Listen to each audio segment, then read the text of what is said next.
Bon, il est vrai que quand on regarde l'actualité au niveau économique surtout, il y a de quoi être vraiment inquiet et dépité quand on est indépendant entrepreneur. C'est pour ça qu'on va en parler aujourd'hui et je veux vous apporter du recul par rapport à ce qui se passe en ce moment, mais surtout des solutions pour naviguer dans ce contexte de 2025 parce qu'on y est, on a les chiffres, on voit ce qui se passe et c'est pas forcément, on va dire, un climat des plus sains pour être optimiste, mais justement, c'est dans ce genre de situation qu'on est amené à innover, à se renouveler, à prendre du recul et réfléchir différemment.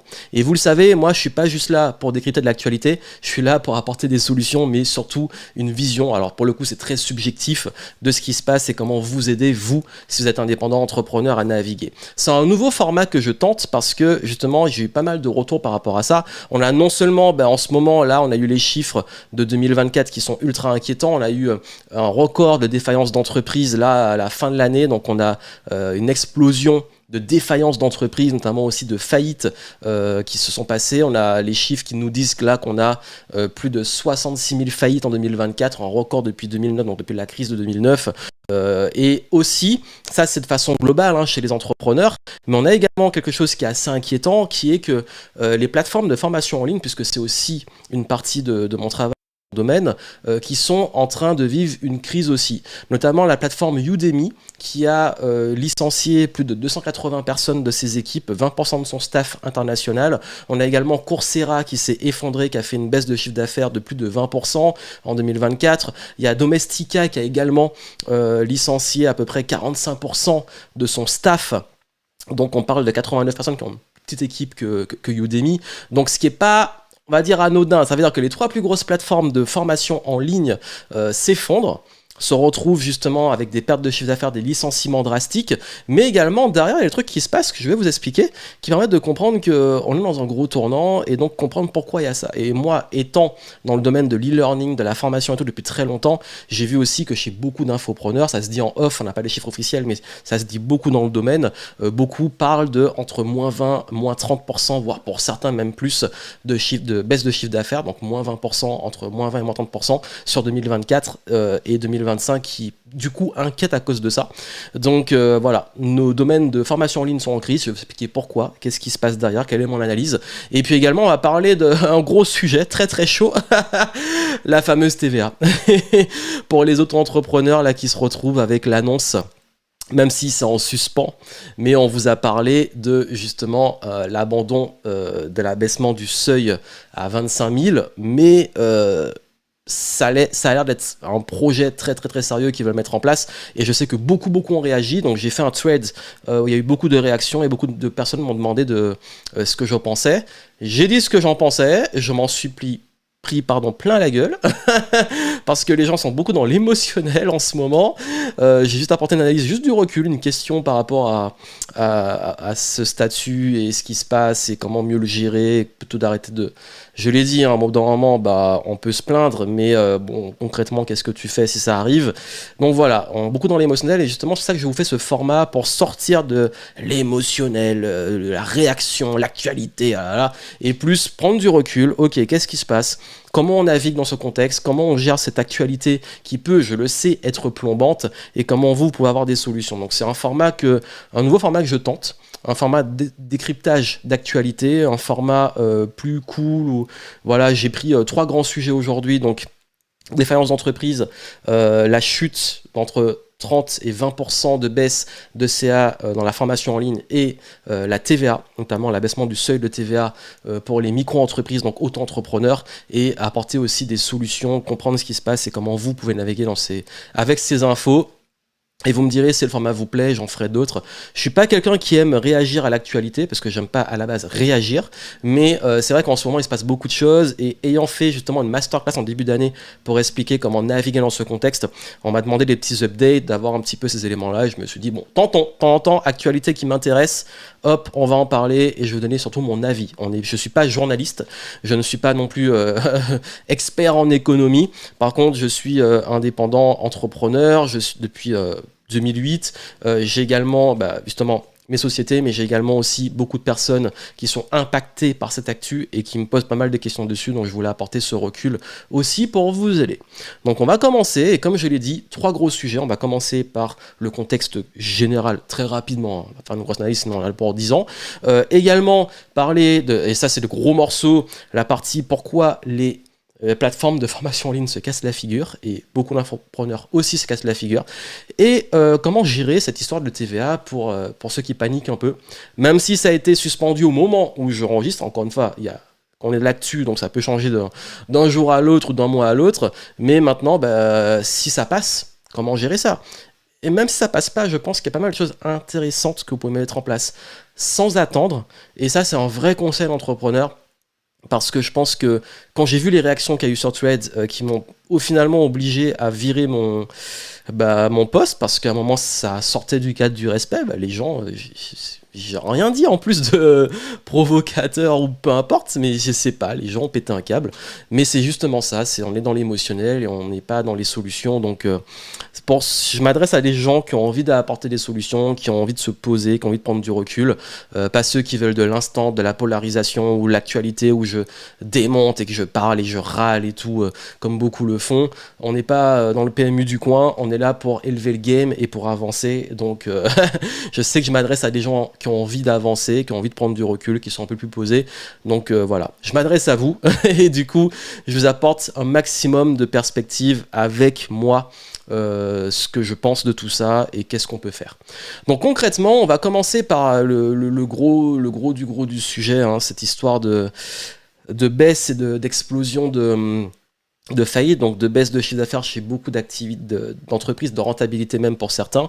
Bah oui, après, bon, je pense que d'un point de vue économique, on est quand même dans une situation extrêmement complexe. Il y a toute une influence géopolitique, il y a aussi l'histoire du post-Covid, donc après 2020, tout ce qui s'est passé.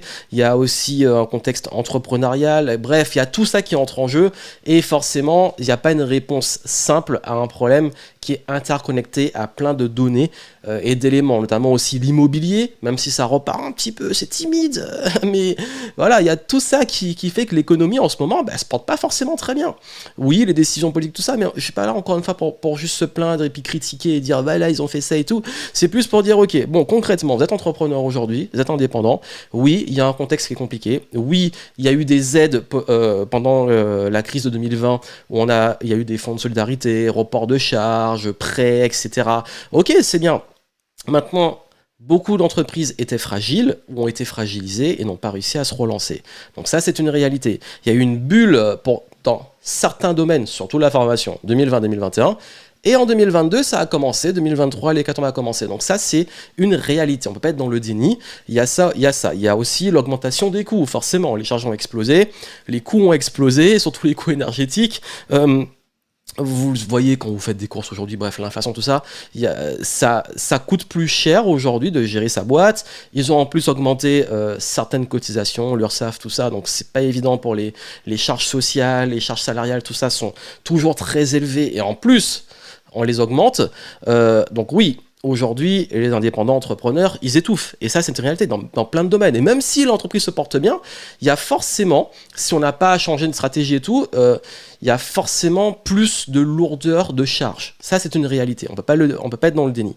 Maintenant, oui, ça fait que beaucoup licencient. Ça fait que... sur quoi ils vont taper la masse salariale, hein, forcément.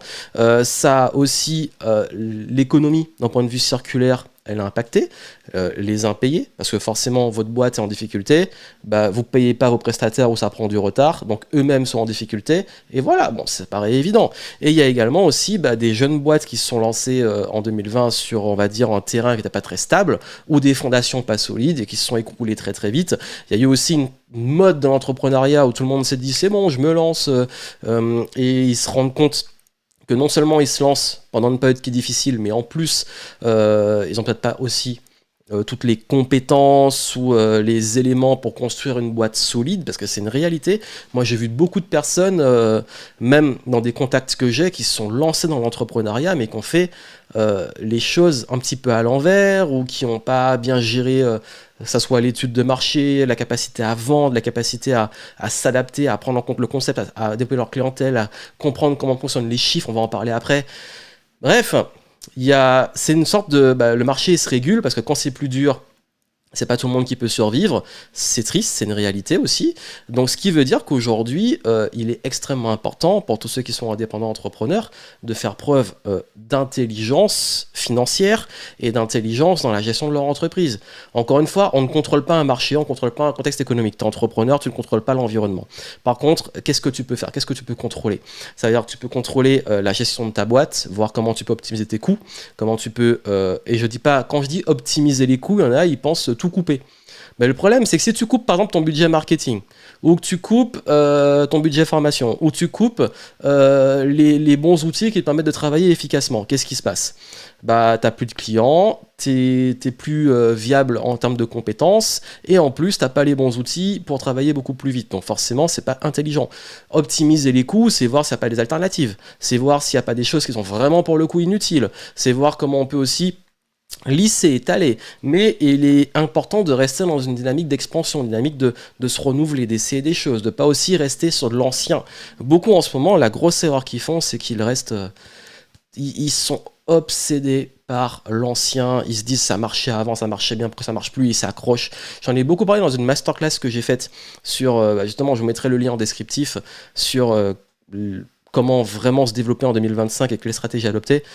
Elle est assez justement importante pour comprendre qu'aujourd'hui on est dans un marché extrêmement volatile, les choses vont très très vite, donc ce qui est très important aujourd'hui, c'est de pivoter rapidement, de faire des choses très légères, de pas s'accrocher à ce qui marche plus. Si ça marche plus d'un mois à l'autre, je dis pas qu'il faut tout casser, tout réinventer, mais il faut faire preuve d'agilité, de légèreté, de prise de recul, parce que beaucoup de personnes en ce moment, ils restent trop rigides ou dans l'attente, où ils se plaignent de l'économie, mais j'ai envie de dire, ok, injuste, pas injuste, ou tu peux être en colère et tout, mais au bout d'un moment, t'as une entreprise, t'as des gens qui te font confiance, t'as des salariés et des équipes, donc là, maintenant, concrètement, tu fais quoi avec ce qu'il y a là?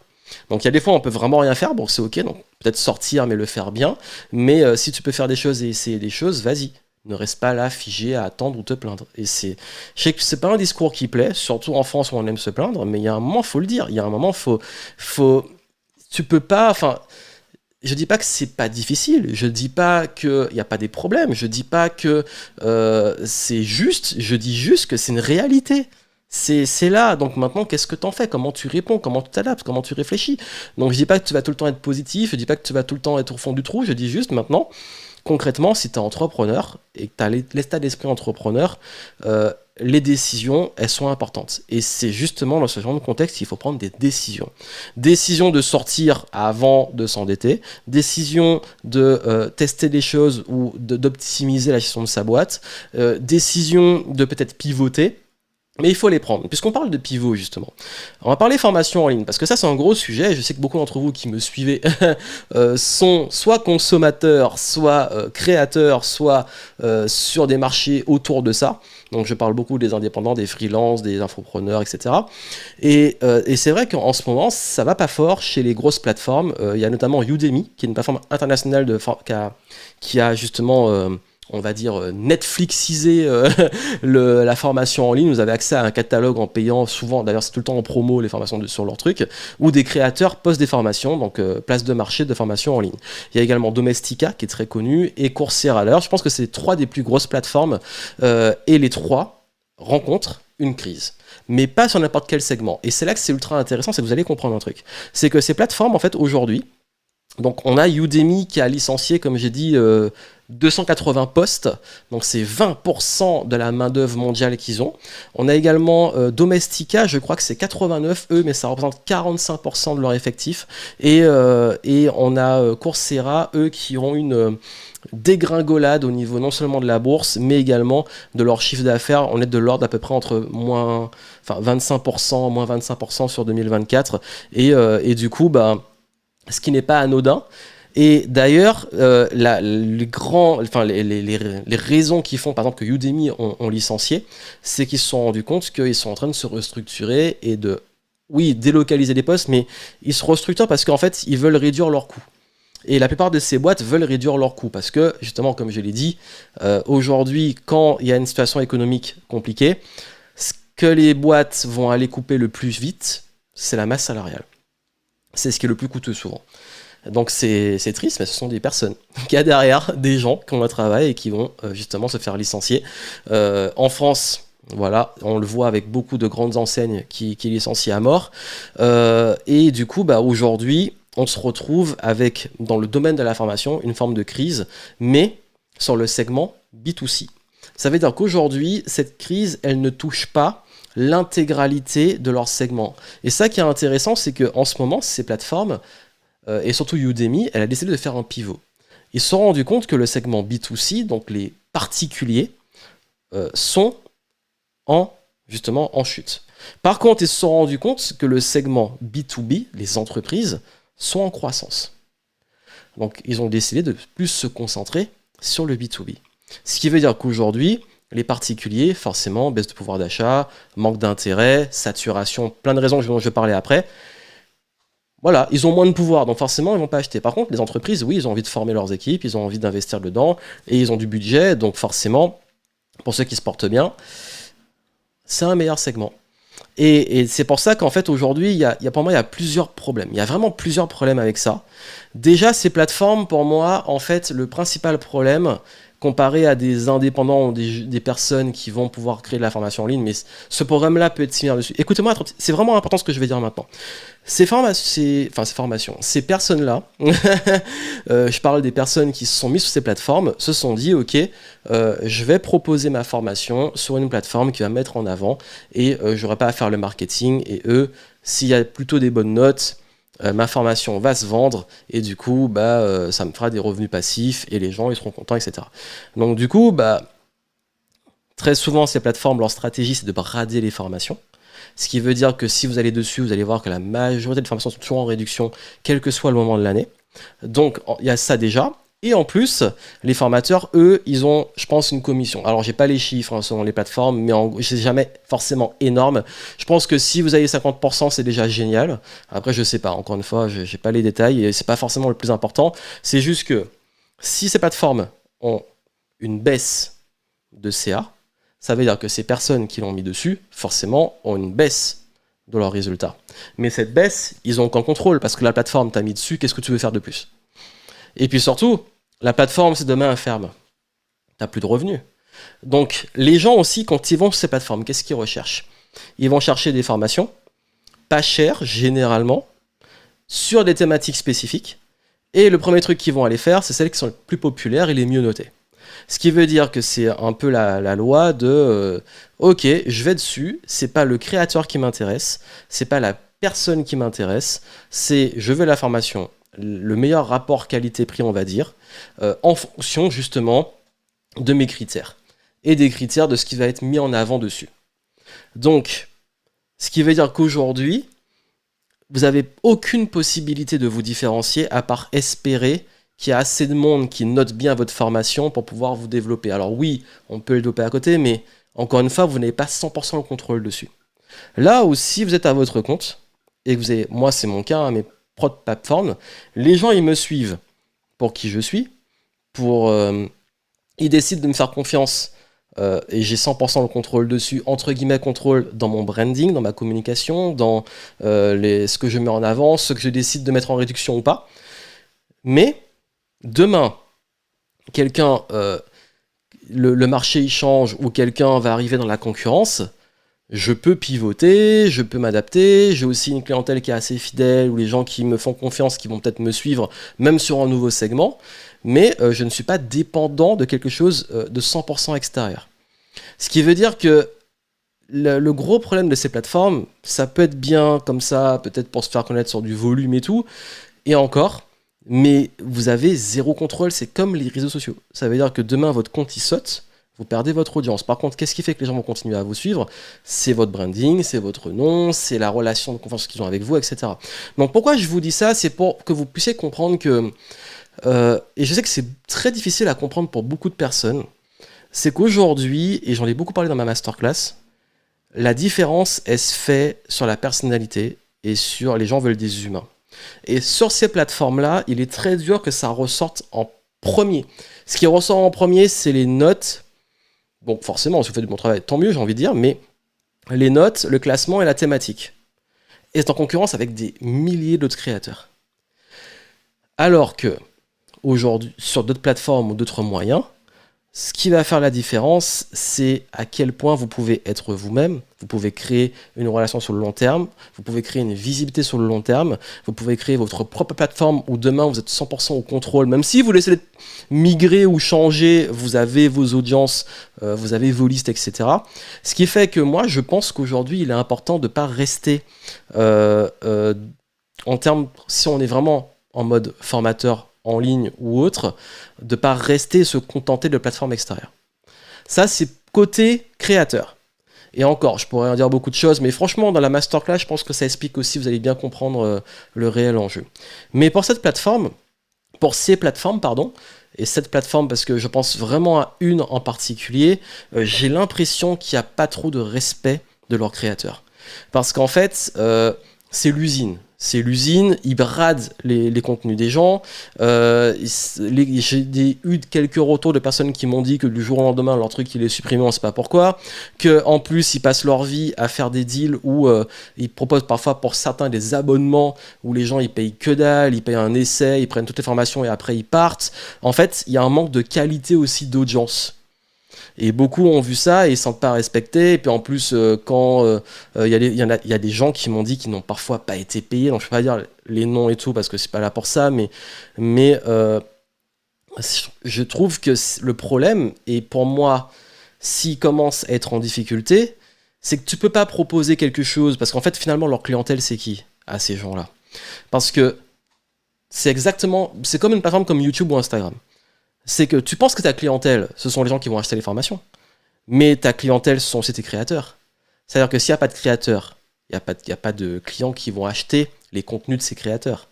Donc, si tu ne prends pas soin et tu ne respectes pas tes créateurs, les gens, ils vont quitter ta plateforme.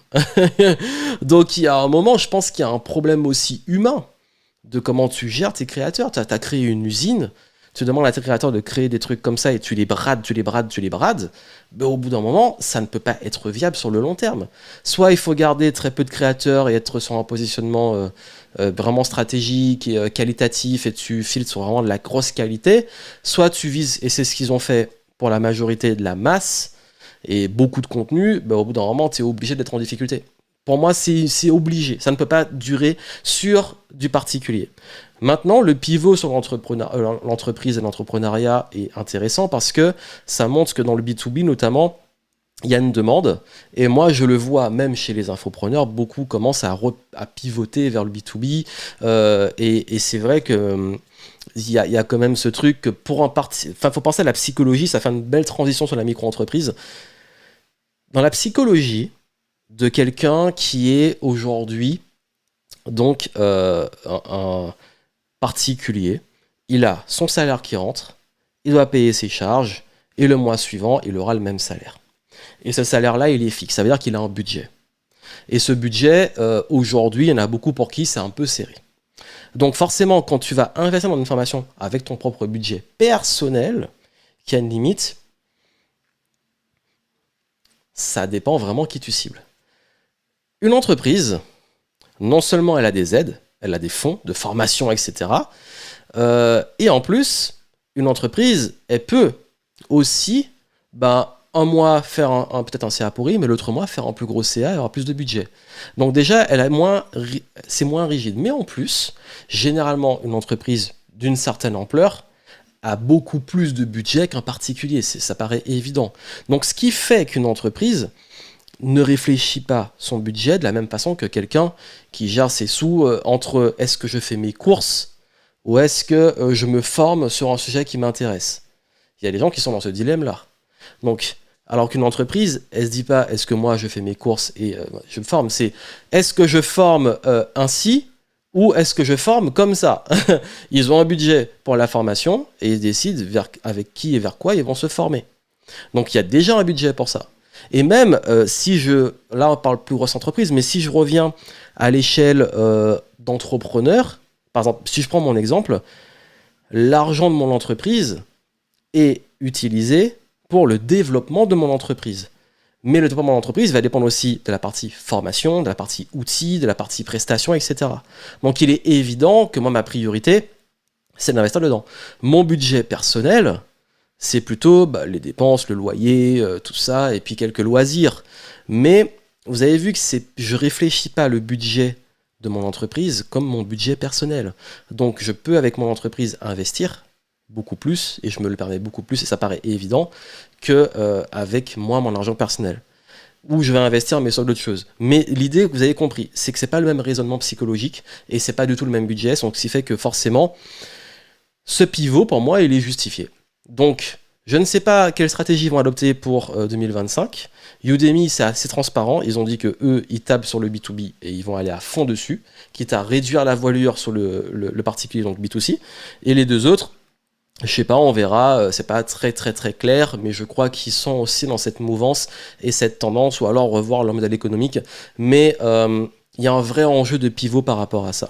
Et mes chers amis auto-entrepreneurs, alors je sais que cette histoire de, de seuil de TVA vous a fait très très peur, et vous fait encore très peur. Je sais pas en fait ce qu'on pourrait vraiment... Enfin, je sais pas comment l'amener, parce que j'ai l'impression que les gens sont pas prêts à entendre certaines choses, mais moi, comme je suis pas là pour dire forcément ce que vous voulez entendre ou pour que vous soyez d'accord, je suis là pour dire ce qui est dans votre intérêt. Maintenant, que vous voulez l'accepter ou pas, c'est vous qui voyez. Parce que moi, n'étant plus en micro-entreprise depuis très longtemps, je ne suis pas concerné. La TVA fait partie de mon raisonnement d'entrepreneur depuis très très très longtemps. Donc ce qui veut dire que quel intérêt j'aurais à aller dire des trucs qui... Voilà, j'ai envie de dire, c'est... Aujourd'hui, je crois que justement, il faut passer un certain cap de maturité, et pas parce qu'on est en micro-entreprise qu'on n'est pas une entreprise. C'est pas parce qu'on est auto-entrepreneur qu'on n'est pas entrepreneur. Et je pense qu'il est important, et c'est un discours que j'ai depuis très longtemps, j'ai une vidéo qui a fait plus de 100 000 vues sur les pièges de l'auto-entreprise, où j'ai dû virer les commentaires parce que les gens ils pètent un câble. Dans cette vidéo, je dis un truc très très simple: séparez votre raisonnement et votre argent perso de l'argent de votre business. Pourquoi? Et c'est quoi le rapport avec la TVA? C'est qu'aujourd'hui, il y a beaucoup de personnes là qui sont en train d'être dans de l'émotionnel, dans tout ça, ok? Parce qu'ils se disent, mince, moi déjà avec mes prix, je vais devoir augmenter mes tarifs, ou alors si je les garde, je vais gagner moins dans ma poche et tout. Mais commencez déjà avant de rester juste sur ça, et vraiment, encore une fois, j'appelle au calme et à réfléchir, juste repenser votre façon de voir le business. C'est qu'aujourd'hui, vous avez peut-être, et c'est une erreur parce que je le sais, je le vois beaucoup, vous raisonnez encore sur l'argent de votre entreprise, c'est votre argent. Et je sais que c'est à cause du statut micro-entreprise. C'est que l'argent, il va entre guillemets dans notre poche, et on pense que l'URSSAF me reprend ça. Et c'est vraiment ce qui se passe. Et je vous dis, quand on parle de la psychologie de l'argent, c'est se dire, aujourd'hui, pour un micro-entrepreneur, l'argent, il est payé, il va dans ma poche, entre guillemets, hein, il va directement à moi, même si c'est un compte pro, on s'en fout. L'argent, vous le considérez comme votre argent, que votre client paye.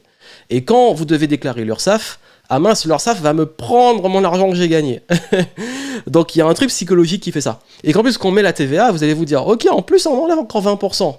Donc, le truc, c'est que quand tu es en société et que tu reçois de l'argent, entre guillemets, ta boîte reçoit de l'argent, c'est le compte de ta boîte et c'est pas toi. Donc il y a déjà un petit détachement qui est plus naturel. Mais en plus, comme tu es automatiquement soumis à la TVA, tu ne raisonnes même pas, et tu n'es pas censé raisonner en TTC.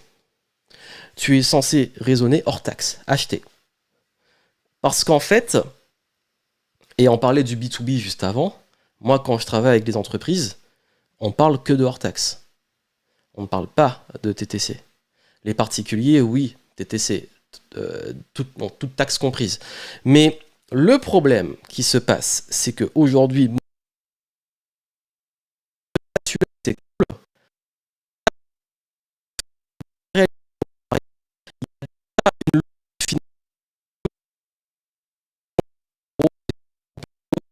déjà pour sortir de cette impression qu'à chaque fois que tu gagnes un truc, on te le prend. C'est juste que même quand tu as une société, même si on la prend sur la boîte de sur la société, le fonctionnement n'est pas pareil. Ça veut dire que sur une société, tu vas d'abord recevoir l'argent, ensuite chaque mois la TVA tu vas la déclarer, ils vont te prélever, et en plus quand tu te verses un salaire, tu sors l'argent de ta boîte pour aller dans ta poche et c'est automatiquement taxé et ça se fait, en fait tu le sais quand tu le fais, donc tu anticipes, et c'est là où je voulais en venir, c'est que tu anticipes ton budget en fonction de choses qui sont claires. Et là, vous allez me dire, oui, mais Johan, justement, mon truc était clair, et aujourd'hui, on nous a baissé mon seuil, et ça remet en question tout. Je comprends à 100%. Mais là, justement, il y a une question à se poser. C'est, ok, bon, maintenant, si vraiment, par rapport à mon CA, la TVA, ça change le game pour moi, il y a deux choses à savoir. Un, si vous facturez, et vous bossez en tant qu'auto-entrepreneur avec des entreprises, ça va pas changer grand chose. Vous allez pouvoir garder vos prix et les mettre hors taxe. Et l'entreprise, le prestataire, de toute façon, cette TVA, ça fait une opération blanche. Ça veut dire que si aujourd'hui vous facturez l'entreprise, je sais pas, allez, 1000 balles, donc 1000 balles hors taxe ou TTC, voilà, à l'entreprise, ça change rien parce que c'est 1000 balles, point barre, exonéré de TVA. Maintenant, vous allez facturer 1000 balles à une entreprise et vous allez rajouter la fameuse TVA, ça va faire à peu près 1200, donc 1200, mais vous allez le facturer 1000 hors taxe.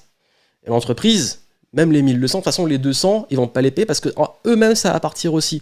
Donc ça fait une opération blanche, je simplifie à mort. C'est pour vous dire que dans le B2B, ça ne changera pas grand-chose. Maintenant, si vous avez des particuliers, ben là, la vraie réflexion, c'est de revoir, oui, votre budget, de revoir aussi vous, normalement, ils l'ont dit, et voilà, c'est aussi la logique, c'est que même aussi, vous allez pouvoir, par rapport à la TVA, donc la déduire sur les dépenses. Ça, j'ai pas tout bien compris, mais apparemment, sur les achats professionnels, vous pourrez déduire la TVA. Mais il me semblait qu'en micro-entreprise, on ne pourrait pas déduire tes charges, mais apparemment peut-être juste la TVA. Donc déjà, vous-même, vous allez pouvoir acheter par exemple du matériel ou avoir des charges qui seront justement réduites. Donc vous allez aussi gagner sur ça et vous rattraper sur ça. Mais d'un autre côté, là, il faudra revoir les taux, revoir vos objectifs et vous dire, ok, par rapport à vos pricing, est-ce qu'il ne va pas falloir augmenter? Et c'est une réalité. Écoutez, s'ils font ça, c'est les games et que vous devez augmenter, vous allez augmenter. Maintenant, sachez que ça fait peur en point de vue marketing et tout, mais ça peut être une occasion de passer à un autre niveau. Et aussi, peut-être que vous pouvez vous dire, ok, bon là, vraiment, ça me pousse soit à aller beaucoup plus loin et à repenser mon business et passer à un autre niveau, passer soit en société ou passer à un autre niveau de micro-entreprise où vous allez casser un plafond de verre, soit vous voulez vous dire, bon ok, maintenant je veux ma tranquillité suprême, je vise vraiment plus haut. Par contre, c'est vrai que c'est assez bas, mais quoi qu'il arrive, moi ce que j'amène, et j'ai pas toutes les solutions, mais c'est que aujourd'hui, c'est vraiment la question que j'ai posée sur Thread, c'est quel est le rôle du statut de la micro-entreprise et pourquoi il a été créé. Et ça, j'ai pas la réponse. Parce que moi, quand j'étais étudiant et qu'il y avait ce statut, c'était cool. Parce que je pouvais justement, dans ce statut-là, pouvoir me lancer pendant mes études sans avoir trop de complexité administrative, pouvoir facturer à côté, avoir un petit complément de revenus, comme certains le font aujourd'hui. Ils ont des compléments de revenus grâce à leur micro-entreprise, et c'est cool. Et c'était bien pour pouvoir tester le projet, le lancer, et puis arriver à certains paliers, te dire, c'est bon, c'est viable, je passe en société. Et je sais que pour beaucoup, le cap entre la micro et la société, il paraît énorme, et ça fait extrêmement peur. Donc si ce cap, il est réduit, et qu'en plus l'écart est grand, peut-être que c'est l'occasion de repenser, comme je l'ai dit, l'entrepreneuriat et la place de ça. Parce que moi, je pense, dans le fond, je pense honnêtement que c'est soit ils ont créé ce truc et ils se sont dit, il y a peut-être de l'argent qu'on rate et qu'on pourrait récupérer, soit ils ont créé le truc et ils se disent qu'il y a trop de détournements parce que c'est parfois du salariat déguisé. Ben oui. Beaucoup de boîtes, Uber pour pas les citer, font un truc qui sont très très très borderline, qui sont d'embaucher plein d'auto-entrepreneurs pour pas payer justement toutes les charges liées sur les salaires. Et du coup, en fait, on se retrouve avec des gens qui sont avec en statut d'auto-entreprise, mais qui bossent comme des salariés, voire plus, avec aucun avantage d'être salarié. Donc pas de chômage, etc. Donc ce qui fait qu'aujourd'hui, je pense qu'il y a aussi ce truc où le statut, il est plus très clair. Parce que dans l'usage, il a amené à des situations qui n'étaient pas forcément, entre guillemets, prévues à l'époque, et je parle vraiment d'à l'époque, et aujourd'hui où la vraie question, c'est où on le place. Est-ce que c'est un statut qu'on veut garder comme vraiment l'occasion de juste tester un projet rapidement et après vite avoir peut-être, entre guillemets, des éléments de la société, donc dans l'entreprise.